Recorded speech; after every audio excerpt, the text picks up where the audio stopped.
6 ਦਾ time ਹੋ ਗਿਆ ਤੇ ਮਤਲਬ ਉਹ ਸਾਨੂੰ ਕਿਸੇ ਨੇ ਦੱਸਿਆ ਵੀ ਬੱਚੇ ਦੀ ਗਰਦਨ ਕੱਟੀ ਪਈ ਹੈ ਤੇ ਵੇਖ ਲਓ ਤੁਹਾਡਾ ਬੱਚਾ ਤੇ ਨਹੀਂ। ਉਹ ਮੇਰਾ ਬੱਚਾ ਗਿਆ ਭੱਜ ਤੇ ਉਹਨੇ ਜਦ ਵੇਖਿਆ ਉਹਦੀ ਵਾਲਦਾ ਵੀ ਚਲੀ ਗਈ ਉੱਥੇ ਮੌਕੇ ਤੇ। ਬਾਕੀ ਮੈਂ ਆਪਣੇ ਬੂਹੇ ਅੱਗੇ ਖਲੋਤਾ, ਮੇਰੇ ਬੱਚੇ ਨੇ ਵੇਖ ਤੇ ਉਸ ਟਾਈਮ ਵਾਪਸ ਆਉਣ ਤੇ ਉਹਨੇ ਕਿਹਾ ਵੀ ਅੱਬੂ ਯਾਰ ਉੱਤੇ ਉਹ ਨਾ ਅਲੀ ਹਸਨ ਦੀ ਤੇ ਕਿਸੇ ਨੇ ਗਰਦਨ ਕੱਟ ਦਿੱਤੀ।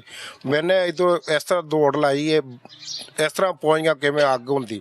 ਉੱਥੇ ਜਦ ਵੇਖਿਆ ਤੇ ਮੈਂ ਉੱਥੇ ਮੇਰੇ ਬੱਚੇ ਨੂੰ ਮੈਂ ਗੌਰ ਨਾਲ ਵੇਖਿਆ ਤੇ ਮੇਰਾ ਸ਼ੇਰ ਪਿਆ, ਉਹਦੀ ਗਰਦਨ ਕਿਸੇ ਨੇ ਕੱਟੀ। ਉਹਦੇ ਬਾਅਦ ਇੱਥੋਂ ਗੋਡਿਆਂ ਨੂੰ ਕਲਾ ਤੇ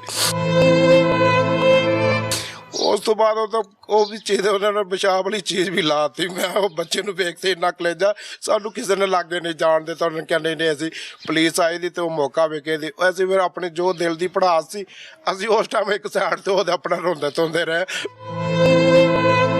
ਵੀ ਸਾਡੇ ਮਸ਼ਹੂਰ ਬੱਚਾ ਰੋਟੀ ਮੰਗਣ ਵਾਲਾ। ਇਸ ਤਰ੍ਹਾਂ ਕੀ ਬੰਦੇ ਨੇ ਕਿਸੇ ਨੇ ਇਹਦੇ ਨਾਲ ਦੁਸ਼ਮਣੀ ਸੀ, ਕੀ ਇਹਦੇ ਨਾਲ ਵੈਰ ਸੀ ਤੇ ਇੰਨਾ ਜ਼ੁਲਮ ਕੀਤਾ ਗਿਆ।